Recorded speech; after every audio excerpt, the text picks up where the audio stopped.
All right, Michelle, thank you. The verdict is in for the U.S. soldier accused of handing over military and diplomatic secrets to the website Wikileaks.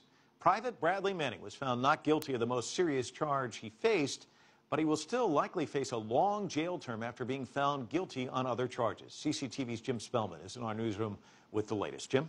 Mike, observers in the courtroom say Manning appeared to smile when the not guilty verdict on that most serious count was read, but Manning's problems are far from over. Not guilty of the most serious charge of aiding the enemy, guilty of most of the rest.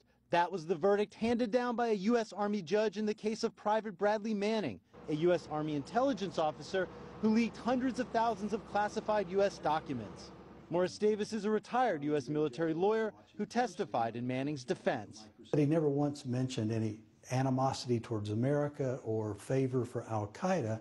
He was a young man that was disturbed by what he was seeing his country do. So I don't think you had that intent to abandon America and help the enemy here. In arguing that Manning aided the enemy, prosecutors said that by giving so many classified documents to anti-secrecy group Wikileaks for distribution, he knew that terrorist groups like al-Qaeda could see the secret material. The judge rejected that argument. To try to extrapolate and say, well, he should have known that this would end up in the hands of al-Qaeda was a real stretch. Come on, fire!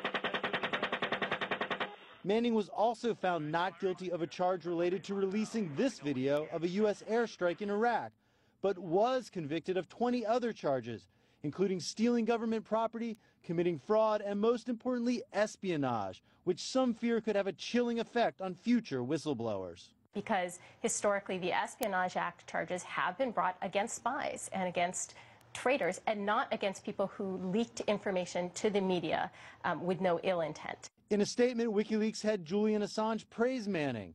Bradley Manning's alleged disclosures have exposed war crimes, sparked revolutions, and induced democratic reform. He is the quintessential whistleblower, he wrote.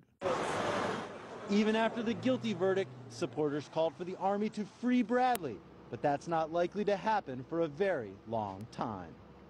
Sentencing in the case begins Wednesday. Now, even though he was found not guilty of the charge that carried a potential life sentence, he could still face 136 years in a military jail. And, Jim, that's a whopper, 136 years. Effectively, that is a life sentence. Is Manning expected to get that severe a sentence? Most experts feel that he's likely to get a sentence in the 20 to 30-year range, but it really comes down to what kind of message this judge wants to send. If she wants this case to be a strong deterrent to future leakers, she could give Manning a longer sentence, Mike. All right, Jim Spellman live from our newsroom. Thank you.